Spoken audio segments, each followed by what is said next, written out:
Salut tout le monde, aujourd'hui on se retrouve pour l'épisode 3 des bases de l'Arduino. Aujourd'hui, on va faire varier la luminosité d'une LED grâce au potentiomètre. Sur ce, c'est parti. Pour ça, nous aurons besoin d'une breadboard, comme d'habitude. Nous aurons également besoin d'une Arduino. Nous aurons besoin d'une résistance de 220 ohms et de sa LED. Et nous aurons besoin bien évidemment d'un potentiomètre. Si vous êtes prêts, je vous dis c'est parti. Donc on va mettre tout ça de côté. Et on va prendre la breadboard. Donc on va déjà installer notre Arduino sur la breadboard. On va brancher notre LED sur le pin D9 comme à notre habitude. Et la patte moins de la LED sur la bande moins, la bande bleue de la breadboard. Après on va connecter la résistance de la LED. Donc un pin sur la bande bleue et l'autre où on veut sur la breadboard. Après on va prendre un fil, peu importe la couleur, mais moi j'aime bien prendre des fils plutôt sombres quand c'est le moins. On va relier un des pins du fil sur la résistance et l'autre sur le moins, le ground. Donc après on va prendre notre potentiomètre, on va le mettre peu importe où on veut sur la breadboard. J'ai juste changé de fil ici parce que c'était un trop grand fil, donc ça change en rien, mais c'est juste c'est mieux. Donc on va prendre notre câble et on va brancher sur la patte la plus à droite du potentiomètre. Une fois que c'est fait, on va prendre l'autre bout du fil et on va le brancher sur le moins encore une fois. Donc le GND. On va prendre un autre fil. On va prendre la patte la plus à gauche du potentiomètre. Et on va relier cette patte au plus 5 volts. Donc voilà. Après, on va prendre un dernier petit fil. Enfin petit si on veut ou grand, comme voilà. Et on va le brancher sur la patte du milieu. Et l'autre bout, donc on va pas le brancher sur un pin digital, mais bien sur un pin analogique. Donc le pin que vous voulez, moi je vais le mettre sur le pin A0. Donc une fois que c'est fait, il ne reste plus qu'à brancher le câble USB. Voilà. Donc je vais vous mettre le schéma du circuit dans la description. Donc je vous retrouve sur le logiciel Arduino.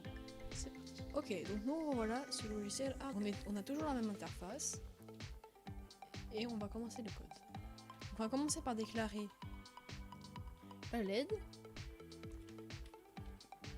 en écrivant hashtag define LED sur le pin 9. Voilà. Ah oui, aussi pour la LED on peut aussi faire ça. On peut écrire aussi ça, c'est plus court, comme vous voulez. Après on va définir notre potentiomètre, donc INT pot. Ah oui, bêtise. Là j'ai écrit INT LED 9, mais il faut mettre bien un égal 9. Donc, pareil pour pot, égal, donc là A0, c'est un pin analogique. Donc juste on va enregistrer le projet, comme ça c'est fait. Donc on va dans le dossier qu'on veut.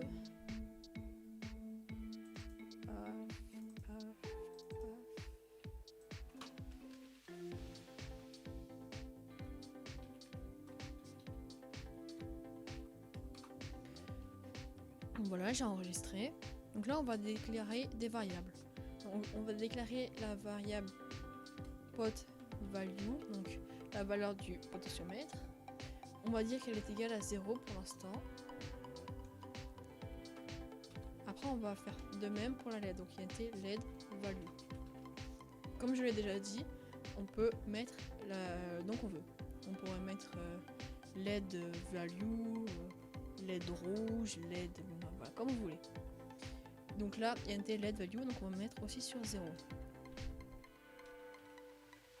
Voilà. Donc là, dans le vote setup, on va déclarer notre serial, donc c'est notre console en gros.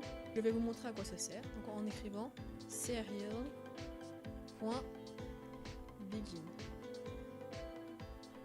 On ouvre les parenthèses et on met le port qu'on veut. Donc en l'occurrence 9600. On fait la parenthèse et le point virgule. Après, on va déclarer si notre LED elle reçoit des informations ou si elle envoie des informations. Pareil pour le potentiomètre. Donc si vous vous rappelez, c'est bien pin mode. On ouvre les parenthèses.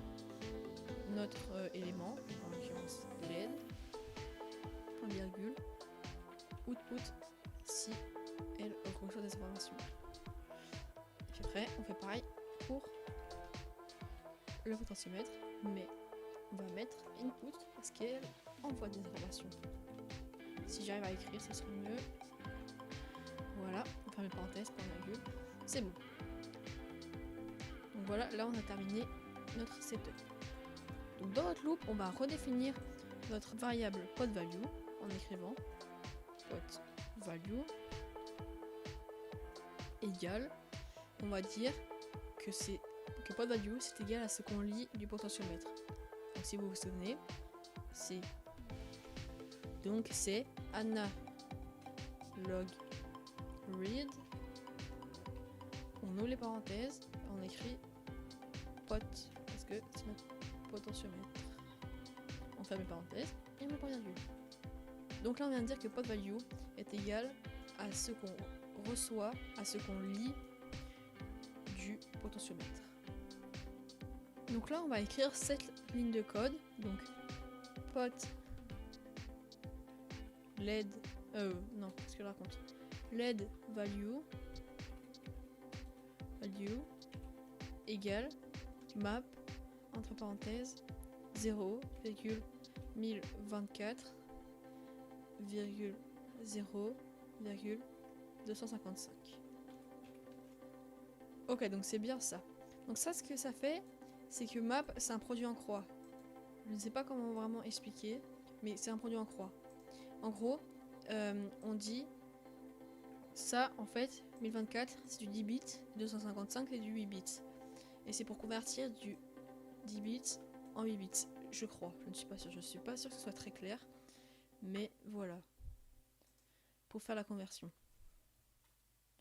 Donc là, ce qu'on va faire, c'est qu'on va dire de allumer la LED en fonction du potentiomètre. Donc on va écrire analog write et pas digital write parce que c'est avec un potentiomètre qui est sur un pin analogique.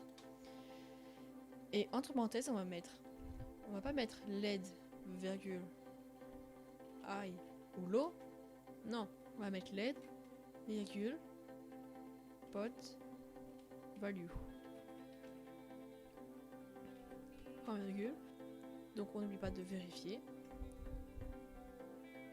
Ah, il nous met une erreur.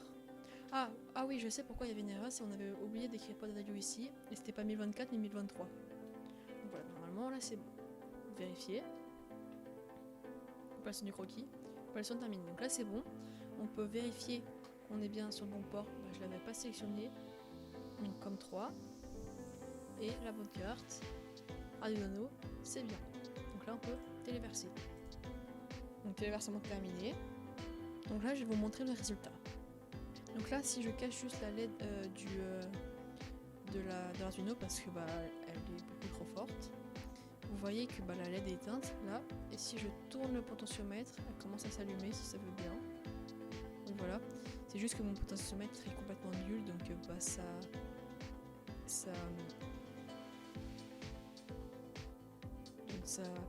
ça bug un peu, mais je vous assure que normalement c'est normal. Si vous testez chez vous, normalement c'est bon si vous avez un bon potentiomètre. Mais moi il est cramé, je crois. Je vais le jeter d'ailleurs. Voilà. Sinon au pire, je vais tester avec un autre potentiomètre. Donc je vous retrouve quand j'ai branché l'autre potentiomètre. Donc j'ai enlevé la résistance parce que il n'y avait pas besoin, c'était une X100 volts. Donc voilà. Donc là j'ai changé de potentiomètre comme vous pouvez le voir. Donc si on tourne, vous voyez bien que la LED s'éteint petit à petit. Hop. Et voilà. J'espère que cette vidéo vous aura plu. N'hésitez pas à rejoindre le Discord dans la description. Sur ce, je vous dis à la prochaine pour un nouvel épisode des bases de l'Arduino. Ciao!